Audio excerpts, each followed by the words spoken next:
DCB മീഡിയയുടെ പുതിയൊരു വീഡിയോയിലേക്ക് സ്വാഗതം.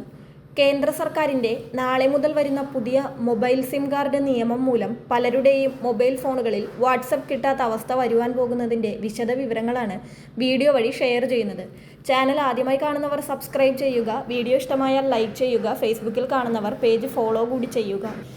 ഫോണിലെ സിം ഊരി മാറ്റിയാൽ വാട്സപ്പ്, ടെലഗ്രാം പോലെയുള്ള മെസ്സേജിംഗ് ആപ്പുകൾ പ്രവർത്തിക്കാത്ത സംവിധാനം, അതായത് സിം ബൈൻഡിംഗ് പ്രാബല്യത്തിൽ വരികയാണ്. രാജ്യത്ത് വർദ്ധിച്ചു വരുന്ന സൈബർ തട്ടിപ്പുകളും ഡിജിറ്റൽ അറസ്റ്റ് ഉൾപ്പെടെയുള്ള കുറ്റകൃത്യങ്ങളും തടയാനാണ് കേന്ദ്ര ടെലികോം വകുപ്പ് ഈ കർശന നടപടി സ്വീകരിച്ചിരിക്കുന്നത്. നിലവിൽ വാട്സപ്പ് പോലുള്ള ആപ്പുകൾ ഇൻസ്റ്റാൾ ചെയ്യുമ്പോൾ ലഭിക്കുന്ന OTP ഉപയോഗിച്ച് ഒരിക്കൽ വെരിഫിക്കേഷൻ നടത്തിയാൽ പിന്നീട് സിം കാർഡ് ഫോണിൽ ഇല്ലെങ്കിലും ആപ്പ് പ്രവർത്തിക്കും.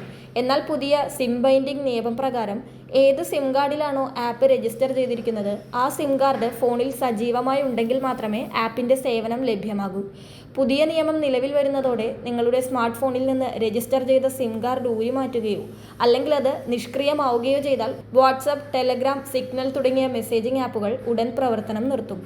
ആപ്പ് വീണ്ടും പ്രവർത്തിക്കണമെങ്കിൽ അതേ സിം കാർഡ് തന്നെ ഫോണിൽ ഉണ്ടായിരിക്കണം. ഇത് തട്ടിപ്പുകാർ വ്യാജമായി മറ്റൊരാളുടെ നമ്പർ ഉപയോഗിക്കുന്നത് അസാധ്യമാക്കും. വാട്സാപ്പ് ചട്ടം പാലിക്കുന്നതിനായുള്ള ഒരുക്കങ്ങൾ തുടങ്ങിയതായാണ് വിവരം. വാട്സപ്പിൻ്റെ ബീറ്റ പതിപ്പിൽ സിം ബൈൻഡിങ്ങിനുള്ള അപ്ഡേറ്റുകൾ കണ്ടെത്തിയതായി റിപ്പോർട്ടുകളുണ്ട്. നിലവിൽ വാട്സപ്പ് പോലെയുള്ള ആപ്പുകളിൽ രജിസ്റ്റർ ചെയ്യുമ്പോൾ സിം വെരിഫിക്കേഷൻ ആവശ്യമാണെങ്കിലും തുടർന്ന് ഉപയോഗിക്കാൻ അതേ സിം ആവശ്യമില്ല. ഇത് തട്ടിപ്പുകൾക്കും കുറ്റകൃത്യങ്ങൾക്കും കാരണമാകുന്നതായാണ് സർക്കാരിൻ്റെ വാദം.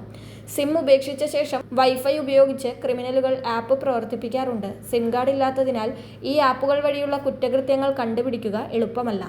കമ്പ്യൂട്ടറുകളിലും ലാപ്ടോപ്പുകളിലും വാട്സപ്പ് വെബ് ഉപയോഗിക്കുന്നവർക്കും ഈ നിയമം ബാധകമാണ്. പുതിയ ഉത്തരവ് പ്രകാരം കമ്പ്യൂട്ടറിലെ വാട്സപ്പ് സെക്ഷനുകൾ ഓരോ 6 മണിക്കൂർ കൂടുമ്പോഴും തനിയെ ലോഗൌട്ട് ആകണം. വീണ്ടും ഉപയോഗിക്കണമെങ്കിൽ പ്രൈമറി ഫോണിലെ സിം കാർഡ് പരിശോധിച്ച ശേഷം QR കോഡ് സ്കാൻ ചെയ്ത് ഒതൻറ്റിക്കേഷൻ നടത്തേണ്ടത് നിർബന്ധമാണ്. വാട്സപ്പ് കൂടാതെ Telegram, Signal, Snapchat, ShareChat, Jio chat, Josh, Arattai തുടങ്ങി OTP വഴി പ്രവർത്തിക്കുന്ന ഒട്ടുമിക്ക മെസ്സേജിംഗ് പ്ലാറ്റ്ഫോമുകൾക്കും ഈ നിയമം ബാധകമായിരിക്കും. 2026 ഫെബ്രുവരി 28-നുള്ളിൽ ഈ മാറ്റങ്ങൾ നടപ്പിലാക്കാനാണ് കമ്പനികൾക്ക് സർക്കാർ നിർദ്ദേശം നൽകിയിരിക്കുന്നത്.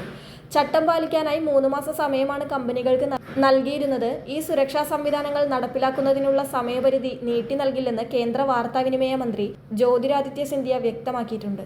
അതിനാൽ 2026 മാർച്ച് 1 മുതൽ ഇന്ത്യയിൽ ഈ നിയമം പൂർണ്ണമായി പ്രാബല്യത്തിൽ വരും.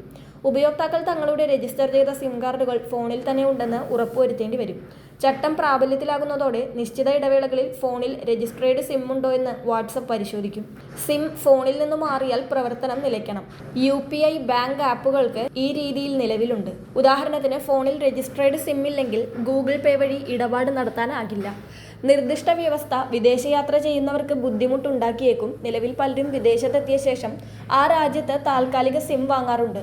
ഇവർക്ക് വാട്സപ്പ് ഉപയോഗിക്കാൻ തടസ്സം നേരിടാം. ഇന്ത്യൻ സിം ഫോണിലുണ്ടെങ്കിൽ വൈഫൈ വഴി ആപ്പുകൾ ഉപയോഗിക്കുന്നതിന് തടസ്സം വരില്ലെന്നാണ് ടെലികോം വകുപ്പ് സൂചിപ്പിക്കുന്നത്. സൈബർ തട്ടിപ്പുകാർക്ക് ഒരേ സമയം ഒന്നിലധികം ഫോണുകളിൽ ആപ്പുകൾ പ്രവർത്തിപ്പിക്കുന്നത് തടയാനും അക്കൗണ്ടുകൾ കൂടുതൽ സുരക്ഷിതമാക്കാനും ഈ നടപടി സഹായിക്കുമെന്നാണ് വിലയിരുത്തൽ. വളരെ പ്രധാനപ്പെട്ട ഒരു ഇൻഫർമേഷൻ മറ്റുള്ളവർക്ക് കൂടി ഷെയർ ചെയ്യുക.